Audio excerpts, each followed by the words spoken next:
So this session is on implementing computer science in your district, and so I have some resources that I'm going to give you, as well as an opportunity, and kind of explain to you what that opportunity is to participate in a script training for districts who are really interested in implementing computer science, or it's implementation science, and so it really works well with whatever new policy or new training that you're going to want to implement. Okay. So in keeping with OSPI, our vision, again, is preparing for post-secondary pathways, careers, and civic engagement. We really want to make sure that we're ensuring equity. You will see that throughout the presentation.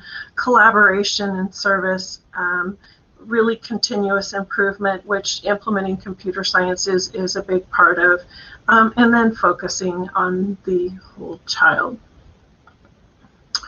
Our equity statement is included in here. We want to make sure that each student, family, and community possesses strengths and cultural knowledge that benefits their peers, educators, and schools. So our equity statement is included on that side.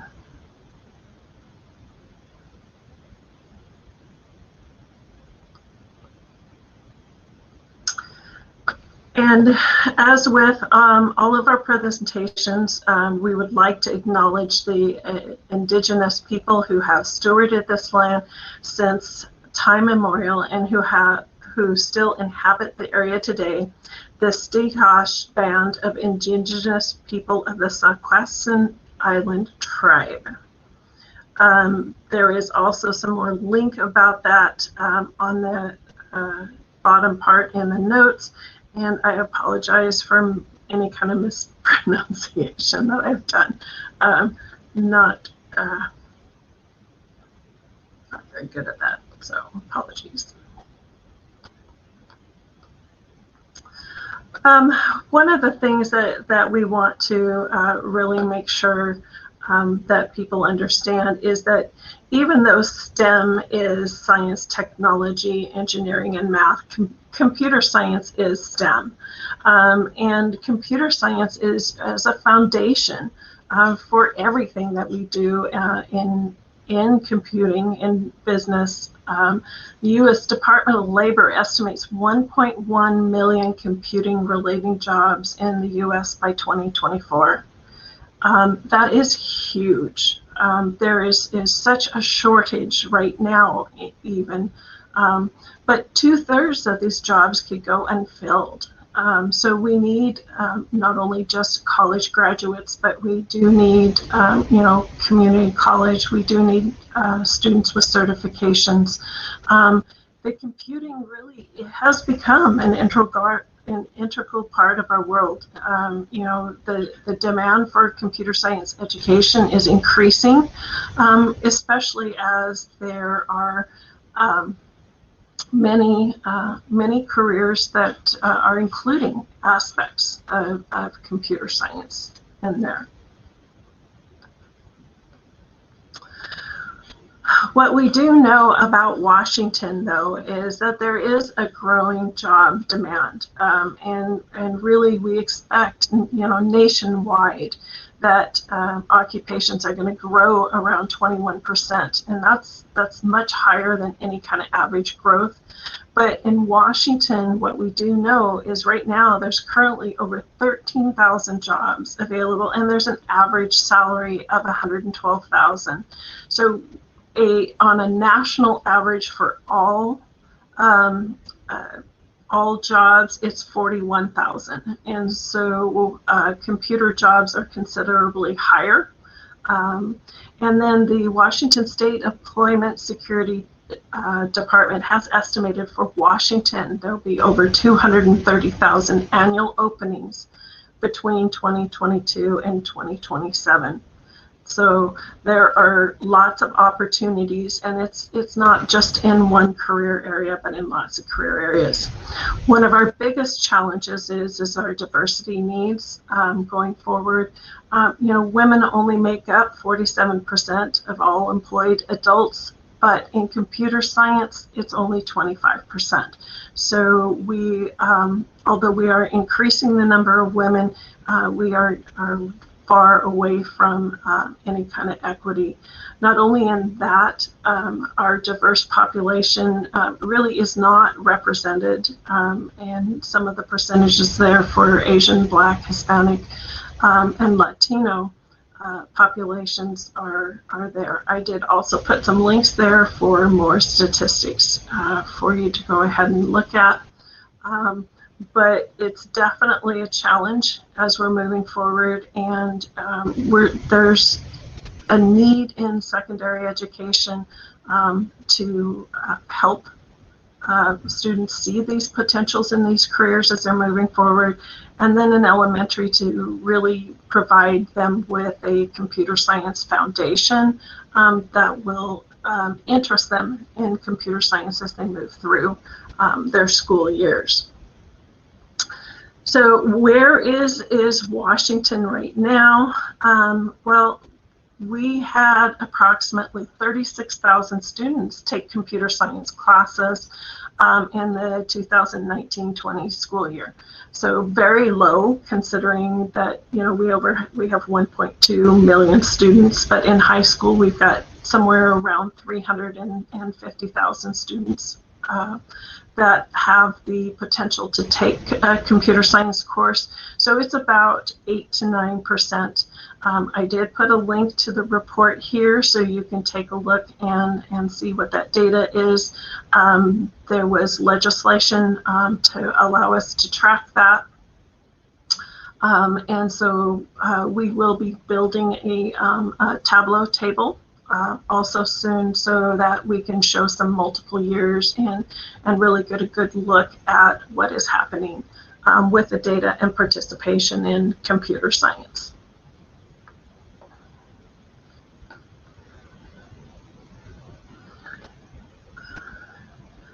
So one of the things that we've done for computer science is we've actually created a guidance document.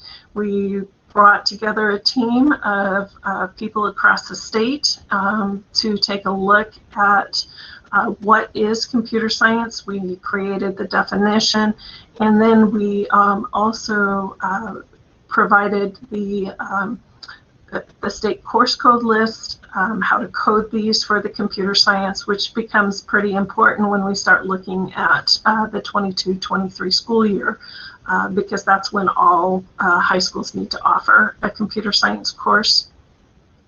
So on the guidance document, talking about course codes and what is a computer science class, I do have 2 webinars, August 10th and 11th, and then for standards and practices, because we do go over the standards of the computer science, what it looks like in the classroom, how teachers can teach it, and those are on August 18th and 19th. I did put a link to the flyer for you for the registration. There's a lot of information in this document that can help you with computer science and your teachers with computer science. And so I recommend you take a look at that, and for more information, attend the webinar.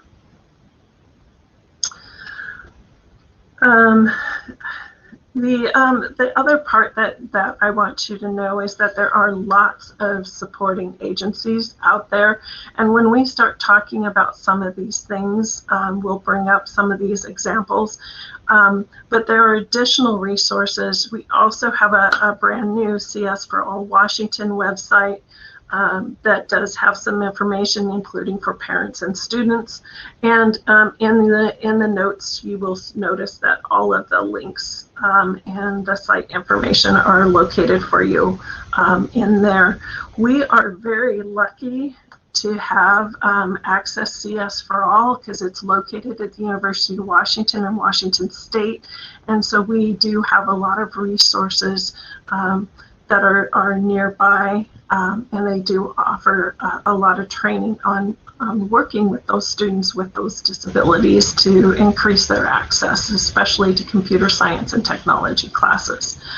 All of these resources are free. There's nothing that's paid. There's there are different opportunities in each of these. We'll take a look at the NCWIT, the National Center for Women in Information Technology. It has some, and then the CS for All does have a list of a lot more resources. Some of them are paid, but they'll do that. They'll designate which is paid and which isn't. But we do, all of these are free.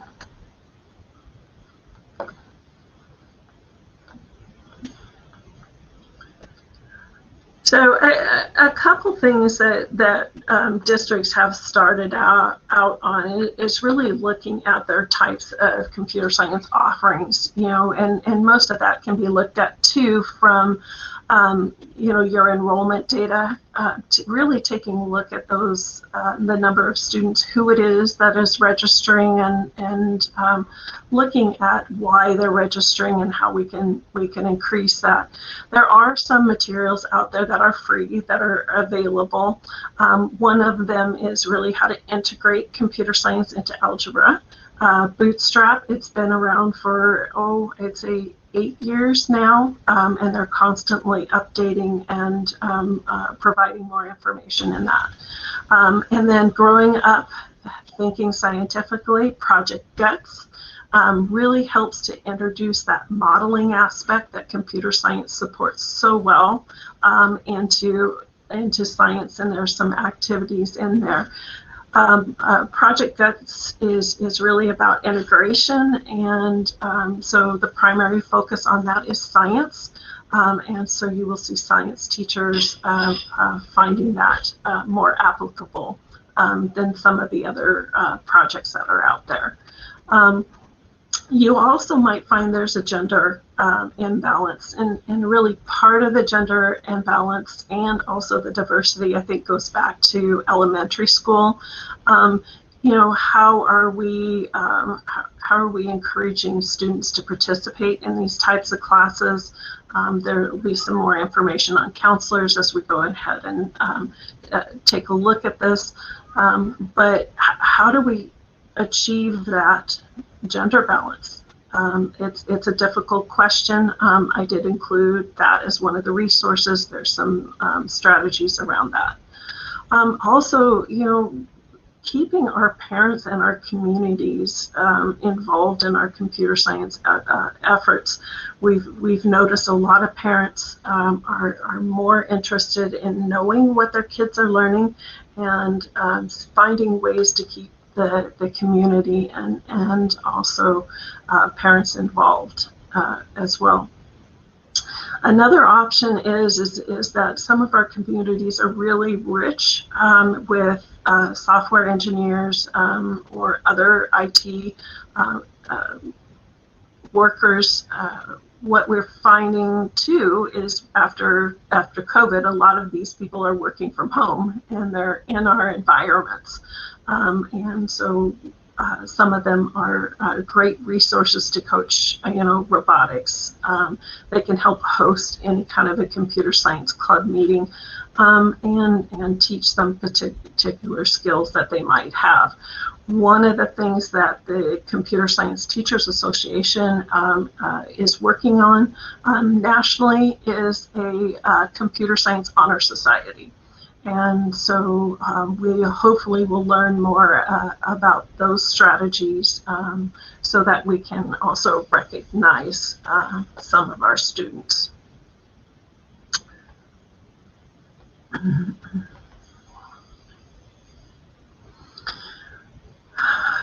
So regardless of where we want to implement computer science, there are also some other resources there for you. There's a guide and for inclusivity. This is all NCWIT information, and it's all free.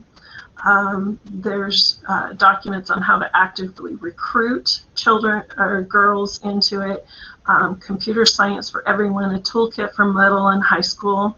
And then there's also another one for bridging the encouragement gap in computing and really letting students know that they can do this. This isn't something that's really huge and beyond their capabilities.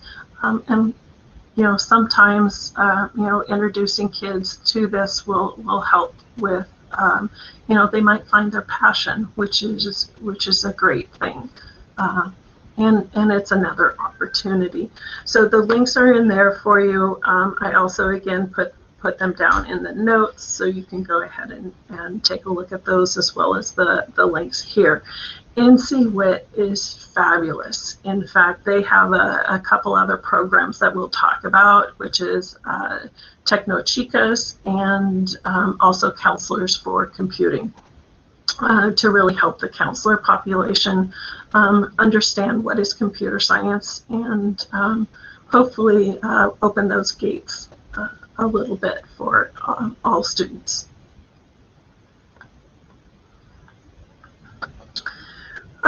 So we do have some strategies around creating a plan on computer science.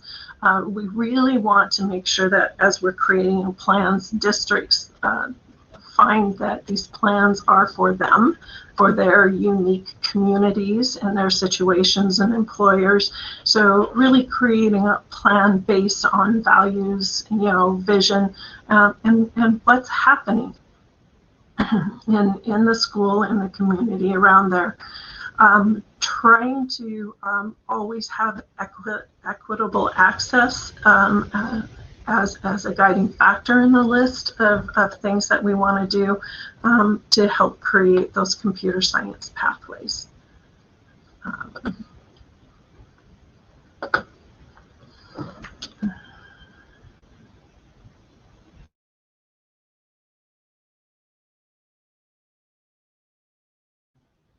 I'm sorry. So some of the things that we help support with is in creating a plan is to take a look at short-term, medium-term, long-term, milestones in moving forward. We can help with computer science course offerings. There are lots of free courses, curriculum out there, and we are working on providing more training. There is an opportunity for funding. The computer science grant, and it's on the package 777 in iGrants, is the computer science education grant. And what it is, it has three parts to that. We have three different types of grants. We have a planning grant, which I'll talk to you about, and then we have an implementation grant and a sustaining grant. So those are the three different ways that you can apply for funds within the computer science grant 777. So around this, what we are doing is we are offering script training, which is a strategic CS for all resource and implementation planning tool. The script has 5 different rubrics. I'll talk about those just a little bit, but it's a way of using implementation science to implement computer science into your schools, your district, and there's also some help in there for the classroom. It's a team program to do, and as part of the computer science grant, you are available to tap into some funds for script. And so there, under the computer science grant, there's $5,000 under a planning grant specifically for use with script. you'll notice that the computer science application is fairly in-depth. And so if you're looking at an implementation or a sustaining grant, there would be a lot more information about a plan. But what the planning grant is for is helping you develop that. And so there are some sections in there on data and a little bit about why you want to look at a plan. But the information that I need for those is mostly data, and I know it'll look overwhelming, and I apologize for all that information. Okay, so I will put the link back in here for you. There you go. So what we're hoping to do is the grant closes on August 26th. So there's still more time to go in and apply for the planning grant. And it can be used for any kind of purposes. So if you need to pay for a team to get together by stipends, supplies, meetings, travel, maybe you want to pull together a community group to talk about partners in community and how they can support you. So the funds are there for that purpose. Pretty wide open to what you need for your district to go through with the plan. What we'll do is those people who receive the grant, and there is nobody that has asked for the grant in the past that has not received it. So the training will definitely be in October and November. We will survey the needs of the districts that do receive the grant and what works best with them. But what we're finding is that if we do 5 2-hour group sessions and then your team would work for 1 hour offline, that seems to work really well going through the different sections of the plan as we're looking at that. The AESD is supporting this work, and so every single ESD in your area does have somebody that has been trained in script. What I really like about this is that a lot of people have left and said, you know, we're implementing this in my district and I can use this process to help support that. So it's a research-based process. They actually worked with over 700 schools and districts to come up with a strategy around the script, and so it is research-based as well. So that opportunity is available through iGrants.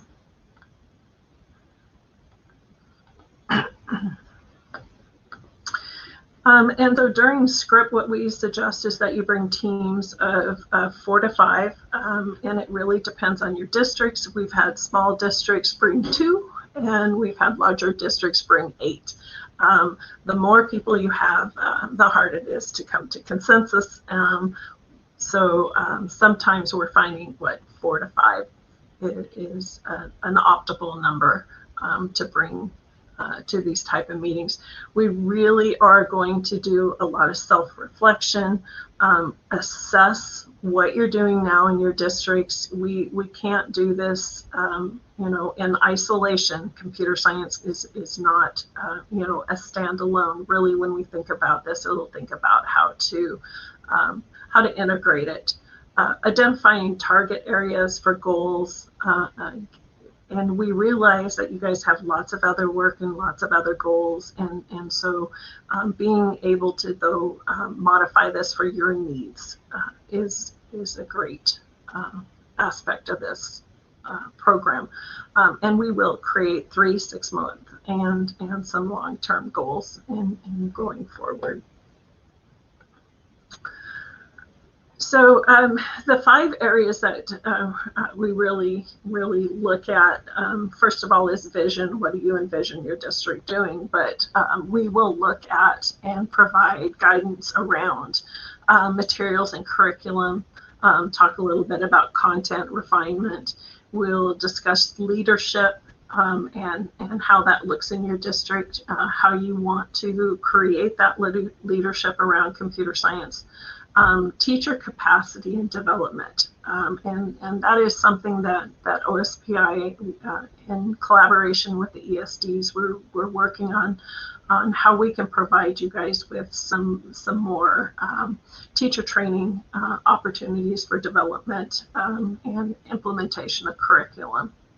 And then looking at your partners and looking at your community and how do you get those more involved within your schools and the computer science.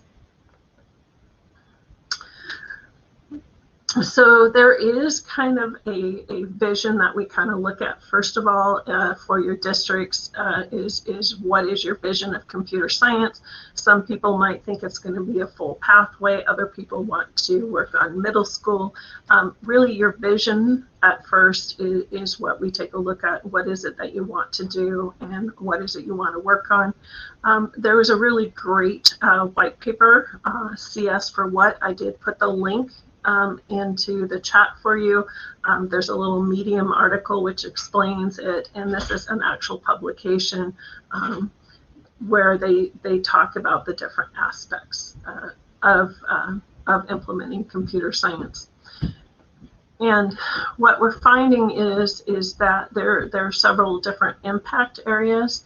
We'll take a look at those impact areas. What area is your school district's goals? You won't look at all of these, but what are your priority impact areas as you look forward to integrating? So so the process really does. I mean, it takes a look at your vision. We really want to take a look at implications, because you are doing so much in your districts already. Implementing computer science should work within what you are doing in your districts, but really taking a look, we're finding that as districts look at what is that student outcome they want at graduation? What are those current initiatives you're doing? Why do you want to integrate computer science, and what is your capacity? There's lots going on, and so we want to make sure that it fits in and it's not something new or something that only lasts for a year. And then gets put aside. So making sure it fits into your overall district plans, goals, visions, mission, structure as we're going forward to that. One of the other things that we look at too when we're setting goals, and I know everybody knows SMART goals. It's always good to review them again, but we are taking a look at what are called SMARTY goals. And there are 2 new things to think about as we're writing goals, and we really take a look at those 2 things as the IE, which is inclusive and equitable. Inclusive, how can we bring individuals or groups into the process activities in a way that shares power, and looking at our goals with that in mind, as well as equitable. Does it include an element of fairness or justice that seeks to address systematic injustice, inequity, or oppression? The SMARTY goals, if you Google that, it's Vision for Engineering Society. Some other people are really working on creating resources around how to develop some SMARTY goals. And I did not put a link in there, but I will put in a link in the notes for that as well. So we have rubrics that are going to go through all of these different sections. Materials and curriculum is really huge. The CS for All has 305 members on their site. It's constantly increasing, and then they have different curriculum. Not all of it is free. We are really working toward looking at curriculum that would be available for maybe a 9th grade, 10th grade introduction class to fulfill the legislation that says, you know, by 22, 23, all high schools have to offer a computer science course. So some guidance around that in our webinars on what counts as a computer science course, and then we're looking heavily into what kind of materials and curriculum can we help provide for districts who are interested in looking at some of those opportunities. Leadership, again, is a really huge part of this working forward.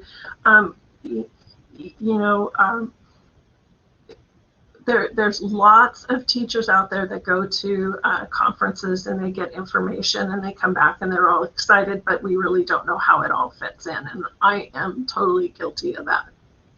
Seeing something that I just thought was great, but not having that perspective to look and see how that fits into the overall plans for the districts or the high schools.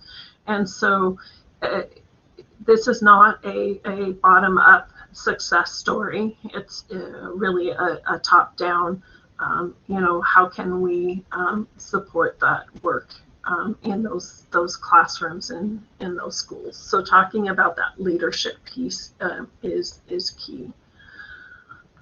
We also look at teacher capacity and development, and then that's another thing that we're going to look at really heading in March and in the summer, developing a whole lot more teacher professional development, especially to fulfill that legislation.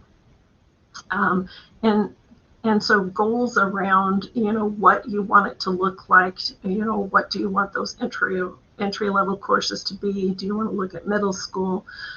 So some of those things are looked at within the teacher capacity and development. So, and then the last one here is the partners and community. And really there are lots of communities and partners that are willing to do that. On the CS for All Washington website, there's a whole list of people who would like to be involved with schools as partners and interested in computer science. So there's a partner list on there, as well as some community involvement in there. So lots of different ways to look at how to really bring those partners in that community. And again, beyond just looking at the SMARTY goals, we really want to look at that equity piece in computer science. And so I did provide for you a link, the Guide to Inclusive Computer Science, done by Microsoft. As well as part of that document is they define what that looks like in a computer science classroom, really looking again back to SMARTY goals when you're looking at the inclusive and equitable. How can we make equity the core, and what does that actually look like in a computer science class? I'm really happy to see lots of different presentations here on culturally responsive teaching in this summit, as well as universal design. So two very important aspects of bringing that equity forward.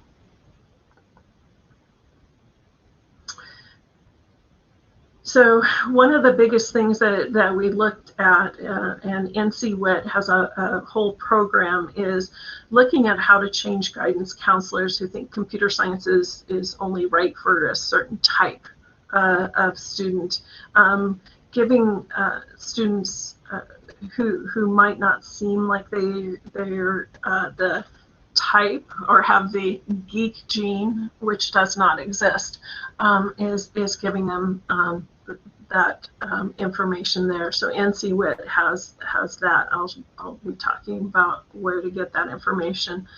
The other thing that we're really finding, and this is just for STEM as well, this is not just computer science, is really taking a look at those environments and that learning space. And so what we're finding is that some of our computer science classrooms are not appealing to minorities and to girls. So how do we make that learning space as well as to make that as inclusive as possible? So one of the things that we have available to us in really looking at centering values and equitable computer science access is the counselors for computing, and that's the C4C. There's lots of information in there for counselors. In fact, they have handouts. So you would have like a little 4x6 card on opportunities in computer science careers. You can go ahead and order those through the Counseling for Computing, and they're free. So they have a grant through Microsoft and some others to pay for those publications to be printed. They're very nice, slick, different versions of pathways, also different opportunities for students to look at getting into computer science. And then being a lot more, I want to say, strategic, focusing on those underrepresented youth, those who might do well but aren't the typical student that gets recruited into computer science. Computing and computing jobs are much more part of every industry now. So you have computing jobs in healthcare and manufacturing and across all areas. So any kind of beginning introduction and way to let students understand what that is really beneficial to them and to careers. The other thing that NCWIT does is they have a program called Tecnochicas, and there's lots of information around there. They have lots of videos, information around the different careers, and they have students presenting on how they got involved in computer science.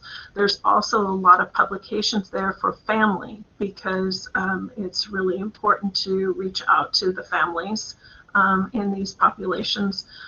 And so there's lots of information that is available for you there as well.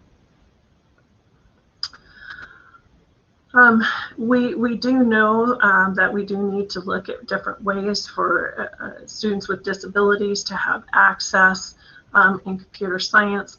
And Access CS for All, I did give the link earlier, is a really good resource to looking at ways that we could provide specialty, even whether it's technology or it's curriculum that's accessible to blind students, or what are those plans they can help with to fill those gaps, and include all sorts of tools and resources in that is available.